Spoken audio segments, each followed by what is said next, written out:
నమస్తే. అయితే పేపర్ లీకేజ్‌కి సంబంధించి చాలా మంది విద్యార్థులు గూడా ఆందోళన వ్యక్తం చేశారు. గత ప్రభుత్వంలో గూడా పేపర్ లీకేజ్ జరిగింది. ఈ ప్రభుత్వంలో పేపర్ లీకేజ్ జరిగింది. సో, ఇదంతా బీజేపీ పైన ఊహేస్తున్నారు కాంగ్రెసోళ్ళు. దీనికి సంబంధించి ప్రస్తుతం మనతో మాట్లాడడానికి స్పోక్స్ పర్సన్ నిరంజన్ గారు ఉన్నారు. అన్న చెప్పండి. మీరేమో బీజేపీ చేస్తుందని మీరంటున్నారు. గత ప్రభుత్వంలో బీఆర్ఎస్ ప్రభుత్వం ఉన్నప్పుడు అక్కడ గూడా పేపర్ లీకేజ్ జరిగింది. ఇక్కడ కాంగ్రెస్ ప్రభుత్వంలో ఫస్ట్ టైమ్ ఇది లీక్ కావడం. సో, మరి ఎట్లా చూస్తున్నారు? ఇప్పుడు పేపర్ లీక్ అనేది బీజేపీ పార్టీ ఒక ఆచారంగా అయిపోయింది. మీరు చూస్తున్నారో లేదో 2019లో నీట్ పేపర్ లీకు, అదేవిధంగా 2021 paper leak, 2024 paper leak, 2025 paper leak, 2026లో paper leak. NEET, NET, UGC, పీజీవి, ఈజీవి అన్నీ కలిపితే దాదాపు 89 సార్లు పేపర్ లీక్ బీజేపీ పార్టీ చేసింది. ఈ దేశంలో కనీసం కేంద్ర మంత్రి నైతిక బాధ్యత వహించి రాజీనామా చేయలే పరిస్థితిలో ఈరోజు బీజేపీ పార్టీ కేవలం అధికార దాహం కోసమే పనిచేస్తున్నారు. కానీ ఈరోజు వరకు కూడా ఒక మంత్రి స్పందించి అవును 23 లక్షల మంది పేపర్ లీక్ నీట్ రాసిండ్రు, మరి 23 లక్షల మందికి బాధ్యతాయుతంగా వహించాలి బీజేపీ పార్టీ అనేది ఎవరు కూడా ఇప్పటి వరకు స్పందిస్తలేరు. ఏ రాముడు చెప్పిండు చెప్పండి, ఏ అల్లా చెప్పింది, ఏ క్రిస్టియన్ ఏ యేసు ప్రభు చెప్పిండు పేపర్ లీకులు చేయమని చెప్పిండ్రా? ఏ దేవుడు చెప్పిండు? అంటే ఇక్కడ కేవలము వాళ్ళు అధికార దాహం కోసమే మాత్రమే తప్ప బాధ్యతాయుతంగా 23 లక్షల మందికి ఈరోజు ఎగ్జామ్ రాస్తే వాళ్ళ తల్లిదండ్రులు దాదాపు పేరెంట్స్ ఒక 40 లక్షల మంది ఉంటారు, తల్లి తండ్రి అని కలుపుకొని. వాళ్ళ కుటుంబం మొత్తం కలిపితే ఒక 2 కోట్ల మంది ఉంటారు. వాళ్ళందరూ ఆశలు ఈరోజు బీజేపీ పార్టీ కానీ మోడీ కానీ ఏది అగమ్య గోచరంగా చేసి ఈరోజు వాళ్ళను అంధకారంలో చేశాడు.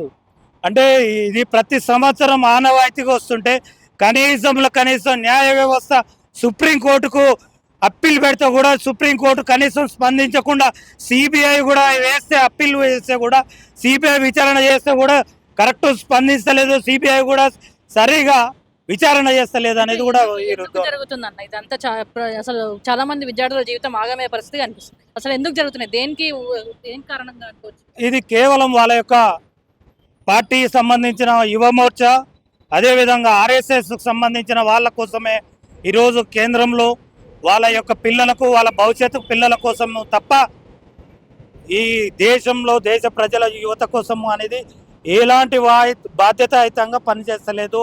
యూజీసీ కానీ ఎన్టీఏ కానీ నేషనల్ టెస్టింగ్ అథారిటీ అనేది బాధ్యతాయుతంగా వహించాలి. ఇప్పుడు వాళ్ళను ఆ దాంట్లో లీకేజ్ చేసిన ప్రతి ఒక్కరిని శిక్షించాలి, వెంటనే శిక్షించాలి అనేది కూడా మేము పోరాడుతున్నాం. ఈరోజు ఢిల్లీలో ఎన్ఎస్సీ కానీ యూత్ కాంగ్రెస్ కానీ మిగతా పార్టీలు ప్రతిపక్షాలు కూడా పోరాడుతుంటే అడుగుతుంటే కూడా కనీసం ఏ మీడియా కూడా వాళ్ళకు స్పందించడం లేదనేది కూడా బాధాకరం అనిపిస్తుంది. సో విద్యార్థులకు ఏం చెప్తున్నారు? వాళ్ళకు న్యాయం చేయాలంటే తిరుగుబాటు తప్పదు. ఈ బీజేపీ పార్టీని కేంద్రంలో ఉండనీయకుండా చేస్తేనే న్యాయం అవుతుంది. ప్రతి సంవత్సరం ఏ వీళ్ళ పార్టీ ఉన్న ప్రాంతాల్లోనే జరుగుతుంది, ఎందుకు అలా జరుగుతున్నది అనేది కూడా ఒకసారి ఆత్మవిమర్శన చేసుకోవాలి. రాజస్థాన్ కానీ, మహారాష్ట్ర కానీ, ఉత్తరప్రదేశ్ కానీ కనీసం చిన్న ఉద్యోగాల్లో ఏది క్లర్క్ పోస్టులు కూడా దీంట్లో పేపర్ లీకులు చేస్తుంటే వీళ్ళు కనీసంలో స్పందించకపోతే ఎట్లా? ఈరోజు దేశంలో భద్రత ఎట్లాగూ లేదు, మహిళలకు సెక్యూరిటీ ఎట్లాగూ లేదు, అదేవిధంగా పంటలకు రైతులకు గిట్టుబాటు ధరలు ఎట్లాగూ లేదు, అదేవిధంగా డీజిల్ పెట్రోల్ ధరలకు ఎట్లాగో మీరు పెంచుతూనే ఉన్నారు. ధరలు ప్రతి సంవత్సరం బాధుడే ఉంది. సో ఎట్లా చూస్తారు మరి దీనికి సంబంధించి? గ్యాస్, డీజిల్ ఇవన్నీ ఎక్కువ వాడొద్దు, పబ్లిక్ ట్రాన్స్పోర్ట్స్ ఎక్కువ వాడండి గవర్నమెంట్కి సంబంధించినవి అని చెప్పేసి కూడా మోడీ చెప్పడం జరిగింది. ముఖ్యంగా బంగారంకి సంబంధించి ఈ సంవత్సరం కొనొద్దు అని చెప్పేసి. ఇది బీజేపీ పార్టీ, మోడీ, అమిత్ షా బాధ్యతాయుతంగా ప్రవర్తిస్తే వాళ్లకు చదువుకోని తీసుకొచ్చి సన్నాసిని తీసుకొచ్చి దేశ ప్రధాని చేసినందుకే మన దౌర్భాగ్యం. చదువుకోనని, కామన్ సెన్స్ లేని, కేవలం గుండాయిజం, రౌడీయిజం చేసే వాళ్ళని తీసుకొచ్చి ఈరోజు బీజేపీ పార్టీలో, ఆర్ఎస్ఎస్ పార్టీలో ఉండే ముఖ్యులు ఈరోజు దేశ ప్రధాని కానీ, అదేవిధంగా మంత్రులను కానీ, ముఖ్యమంత్రులను కానీ పట్టం కడుతున్నారు. కనీసంలో 7వ తరగతి కూడా చదువుకోనని తీసుకొచ్చి మంత్రులను చేస్తున్నాడు వల్ల ఈరోజు దేశ ప్రజలు ఇట్లాంటి వ్యవస్థలను తప్పట్లేదు. మధ్యతరగతి ప్రజలను అదేవిధంగా సామాన్యునికి ఏది అవసరం ఉందో దాని మీద నడ్డి విరగొడుతూ ధరలు పెంచుతూ ఈరోజు ప్రవర్తిస్తున్నది బీజేపీ పార్టీ.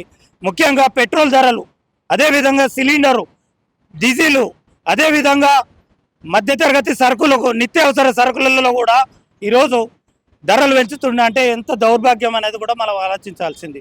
సో ఎట్లా చూస్తున్నారన్న ఈరోజు బండి భగీరథ్కి సంబంధించి ఈరోజు విచారణ ఉంటే హాజరు కావాలి, హాజరైతా అని చెప్పిండు కానీ హాజరు కాలేదు ఇప్పటివరకు.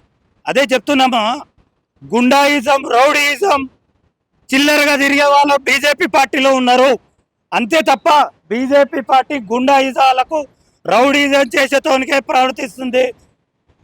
న్యాయం, సాధారణ మనిషికి న్యాయం లేదనేది ఈరోజు స్పష్టంగా బండి సంజయ్ కొడుకు బండి భగీరథ్ వల్ల తెలిసిపోతుంది. ఈ రాష్ట్రంలో తెలుస్తుంది నిత్య. అదేవిధంగా కేంద్ర మంత్రి ఈరోజు ఎందుకు రాజీనామా చేస్తలేరు అనేది కూడా ప్రజలు అడుగుతుంటే కనీసంలో బాధ్యతాయుతంగా ఆయన కనీసం రెస్పాన్స్ లేని పరిస్థితి మనం చూస్తున్నాం. మళ్ళా పైగా డంకాలు మోగిస్తూ జై శ్రీరామ్, జై జై అల్లా, జై యేసు ప్రభు అంటుంటే చెప్పు తీసుకొని కొట్టాలి ఇట్లాంటి వ్యక్తులను. అల్లా అని, అదేవిధంగా యేసు ప్రభు అని, జై శ్రీరామ్ అని ప్రజలను మభ్యపెట్టే ప్రతి ఒక్కరికి చెప్పు దెబ్బలు పడాలి. అదేవిధంగా వీళ్ళను జైల్లో వేసి తోమాలే తప్ప ఇట్లాంటి వ్యక్తులను ఈరోజు ఒక మహిళకు, చిన్నపిల్లనండి, చిన్నపిల్ల కూడా న్యాయం జరగలేని పరిస్థితి ఈరోజు. మా ముఖ్యమంత్రి వర్యులు క్లియర్గా చెప్పారు, బండి భగీరథ్ని ఈరోజు అరెస్ట్ చేయాలి అని చెప్పేసి మేము స్పష్టంగా మా పోలీస్ శాఖకు ఈరోజు స్పష్టంగా చెప్పడంతో ఈరోజు పోలీస్ అధికారి మేడం ఒక దాదాపు 6 టీంలను చేసి మొత్తం తెలంగాణ మొత్తం గాలిస్తున్నది. ఆయన ఎక్కడ ఉన్నా వచ్చి లొంగిపోతే వాళ్ళ యొక్క తండ్రికి, అదేవిధంగా బీజేపీ పార్టీకి మచ్చలేని లేకుండా జరుగుతుంది అనేది కూడా చెప్తున్నారు.